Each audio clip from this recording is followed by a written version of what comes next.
incredibly motivated, diligent, passionate students. Unfortunately, a lot of them have expressed frustration that they'll spend hours studying for an exam and then not get the grade that they wanted or expected. As a memory researcher, I work to develop effective study strategies so students can learn more from reading textbook chapters or articles, which are common college assignments. About half of students say that they study for an exam primarily by rereading their textbooks. But research has shown time and again that they would actually learn more if they would only read the chapter once and then quiz themselves afterwards, using either flashcards, the questions at the end of the chapter, or even practice tests. But quizzing yourself like this helps you learn after the fact, after you've already invested time reading the chapter. My research tries to help students learn more from the start, to help them get more out of reading in the first place. Research has suggested that students quiz themselves before a text too. This can help them learn more from reading it afterwards. This strategy is called pre-testing. So for example, you might answer a question like, what is negative reinforcement, before reading a text that defines the term for you. For those of you in the audience who are thinking, gee, what is negative reinforcement? Well, that's exactly the experience of pre-testing. You're making your best attempt at answering a question about information you haven't read yet.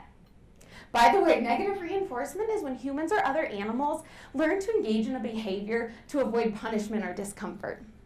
The problem is that research suggesting pre-testing enhances learning is based on overly simplistic materials. It's based on research testing students' memory for specific facts stated explicitly in the text. But students don't just need to memorize facts. They're not just tested on information taken verbatim from their reading assignments.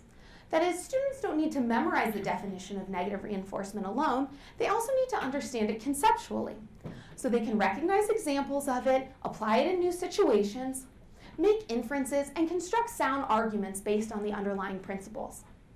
My research asked whether pre-testing helps students learn concepts too. Unfortunately, I showed that pre-tests only helped with facts.